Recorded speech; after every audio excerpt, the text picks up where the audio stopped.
So I woke up this morning, thinking, all right, I'm just gonna get these episodes out of the way and then see what the buzz is about the penultimate episodes for the season.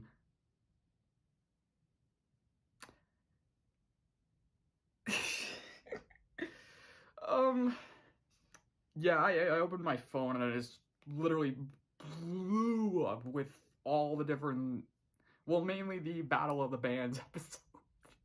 For the last episode for Amphibia. I mean, I don't even know what the other episode's called. I just know that one of them is called Battle of the Bands. So, man, this is yeah, I'm probably gonna power through and just watch the rest of these episodes and then wait for the rest of the week to the finale. So, yeah, this is gonna be fun. Okay, so this is Amphibia. This is episode 33A, Ivy on the Run. Not exactly on the run for the reasons I thought. Because, okay, so basically, Ivy in this case it's not on the run from like the police or like she did something bad and she had to leave or something. And it's the it's her running away from her mom because her mom is, yeah, it's she's okay. So let's go through the episode. So it starts with Ivy at her house or the tea shop.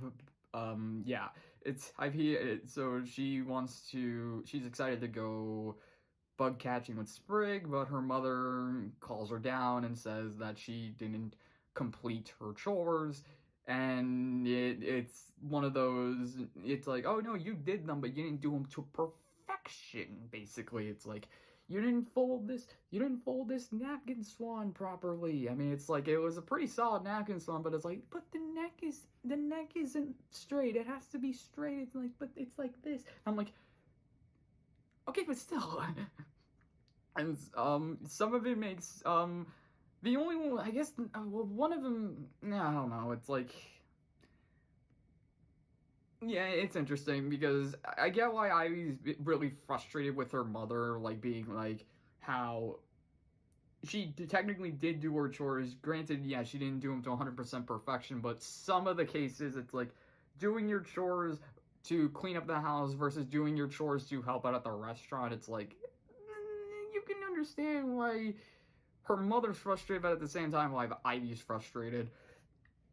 And it also interferes with her trying to spend time with Sprig, who this was pretty cool. That Sprig was, I mean, well, I wouldn't say cool. It's pretty cliche. You know, you got the classics kid who likes the other kid practicing their lines like, oh hey, I didn't see you there, how you been?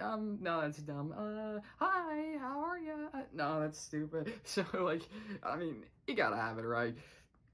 But it kind of gets, so while Sprig and Ivy are doing that, Anne is actually teaching Polly Muay Thai, which, if, for those who don't know, are it's the art of the eight. It's the art of eight limbs. Like, so, you know, like, obviously fists. You got your hands, you got your knees, you got hands, you got your feet, but you also have your elbows and your knees. So like those more of the Muay Thai. And one thing that we get another flashback with Anne of why she was doing Muay Thai is because like so we have a flashback with Anne when she was a kid. She's in the kitchen, she's banging on some pots, and she's singing. And this is what really was funny. It's like, tell me what I need, what I really need, really need. It's, you know, like, instead of like tell me what you want, it's like tell me what I need, whatever. And then even like the mother like has this kind of demonic moment. It's like, you want to know what I need? I need you out of here, or else I'm. It's like, okay. So basically, yeah, Anne did Muay Thai because when she was a kid, she had a lot of energy. So it makes sense that they use that energy for something other than running around the house or causing havoc in the house. So yeah. So Anne and Polly, they are doing that, and even Wally shows up and like has fun with it, and I mean, it makes sense, I guess, because Wally, we've seen where Wally came from, so I guess I'm not that surprised that he would learn how to do some type of combat. Yeah, but Polly's pretty bad at it because she's very headstrong, so she goes into she tries to go at Anne in every single attack, and Anne's always ready with like a counter, and she's like, you gotta be patient, you can't just, you gotta take your time with it, and it's like, and Polly's like, ah! Meanwhile, back with Sprig and Ivy, this is new. We have bee phones. Like, a bee shows up, and it's like, it's so weird. But yeah, it's basically, yeah, it's a bee that has a speaker for a mouth, and it works like a phone, really, because it comes in, and it's Ivy's mother telling her that she needs to get back to the shop because she's late for her tea lessons. So Ivy, of course, gets frustrated with that because she literally, it's like she got there, like, I want to say, like, 2 minutes ago, so she really wants to spend time with Sprig and not have to actually do chores and stuff, especially with her mother. And then it just gets, and so she goes back to the shop and she's doing everything, but once again, she isn't doing it to perfection, which obviously annoys her mother, and the two eventually, they snap it. Well, Ivy snaps at her mother, saying that, she's like, you don't get me! Yeah. And so she basically gets to the point where she decides to bail on her mom. She leaves the house and goes to Sprig and asks him to take her to the places that they visit when on their way to Newtopia. And so Sprig is like, and the reason why she is so for it is because Sprig twisted the truth a bit, saying that every place they went, he met someone and became real friends with them. It's like, yeah, nah, not exactly. It's like, um, but yeah. So Sprig and Ivy, they are running through the woods, and then a few more bee phones show up and try and chase them down. And Ivy like grabs one and tells her mother what she's gonna do, and then she throws it, and then it turns out that and like the bee phone goes into the bush, and then from the bush is Ivy's mother. I'm like, that actually scared me. I'm like, oh fudge. And so Ivy and Sprig eventually run into Anne and Polly and Wally, who are still doing their Muay Thai training, and Ivy and her mother, like Ivy snaps at her mother again, even saying like, maybe I don't want to be your daughter. Like, I mean, that classic, I don't want to be your kid. And then, she covered her mouth because she regretted it. But Ivy's mother says this, like, she says like, you know what? How about this? It's like, she notices that Anne and Polly are practicing Muay Thai, and so she challenges Ivy to a match and says if they'll go for 3 rounds and Ivy only needs to win 1 round. And so that was the moment I realized, oh, there's a lot more that we're being let on. And yeah, pretty much what you would expect. Ivy fights her mother and loses pretty badly in the first 2 rounds. Like, Ivy's mother just, like, it's obvious that Ivy's mother is very skilled with combat, and even Anne and Polly are just beyond blown away. Sprig's blown away. Wally's blown away.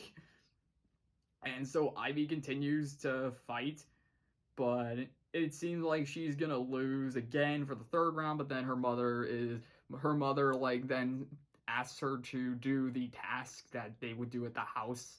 Like, and then it was like that moment that I'm like, oh, we're going Karate Kid, like, like wax on, wax off, or even in the 2010s, it's like, pick up your jacket, the motions that you do when you do something like simply as folding a napkin, like making a napkin swan, or even making tea, apparently. Uh, you know, of all the different callbacks, could they have Greg Baldwin come up and show up for an episode? I would love it if Greg Baldwin just showed up and he actually had his Uncle Iroh voice. Come on, tell me you guys would love that. That would be so cool. It'd just be like, I would like some tea, please. I can't do a good Iroh impression. I'm pretty bad. Now let's try my Zuko impression. Honor! It was bad too. Okay. So yeah, basically, Ivy, in the moment, realizes why her mother is so strict on her with with her being a perfectionist, and she does beat her mother, but the two then have their moment of like understanding. Like Ivy apologizes, and then even like of course like the mother is like, I'm just preparing you to. I'm just preparing. I mean, obviously, tea is one of my things, but I want you to be prepared for when we go out, when we adventure out in the world. And so it's very interesting. I guess the only thing I was hoping was her mother to apologize, saying like, maybe I should have told you sooner rather than later. I was just hoping, it's like I didn't realize that you were growing up so fast, or maybe I just didn't realize how much you already have been how much adventure you have in you, or I don't know, something like. I mean, she does say like, when I was when I was younger, I did a lot of crazy things. Went on a lot of crazy adventures. Like that made sense. So I guess it does kind of make sense that Ivy kind of like her mother would have that kind of like adventure-esque drive. And so the two make amends, and they go off, and then they end. I'm just like, why are we going at Wally? What did Wally do, man? Because they end the episode with Polly coming in for a surprise attack, and in Sprig dodge it, but Wally doesn't, and you just get this like Wally is out cold, and he's just like he looks dead. and then Polly's like, well, that happened. And then Anne's like, yeah, he'll probably forget about it anyway. Like, you knocked him out so hard that he probably won't even remember what happened. Like, but come on, Wally! First, his birthday takes place during the shut-in, even though that technically isn't canon, but now we got Polly knocking him out in one punch. I was like, come on, man. That's just hurtful. Okay, but anyway, in terms of the episode, I thought it was fun. I thought it was a good episode. I'm glad we got to learn more about Ivy and her mother. I thought it was interesting, an interesting dynamic between the two at first, and then obviously by the end of the episode, you kind of realize, yeah, they're more similar than we started out with. We have no idea about their father, which I thought was very weird because I mean, her Ivy's mother does drop that in, and is like, "Where'd you think I met your father?" And it's like, okay. Yeah, it's but I'm glad we're getting more episodes with Ivy, and again, it's like, and with just secondary characters in general, like, we've had a few. I mean, it's cool to see not only these characters get their own episodes, but multiple episodes, so they can develop and become kind of part of the main crew. It's awesome to see that. It's awesome to have episodes where you get to know them more, so that way when they show up later on, you're like, hey, yeah, how they've been, oh, what are they gonna do? It's like you get excited. It's really fun. And yeah. Alright, yeah, that's pretty much the end of this episode, so hope you guys enjoyed, and see you in the next one.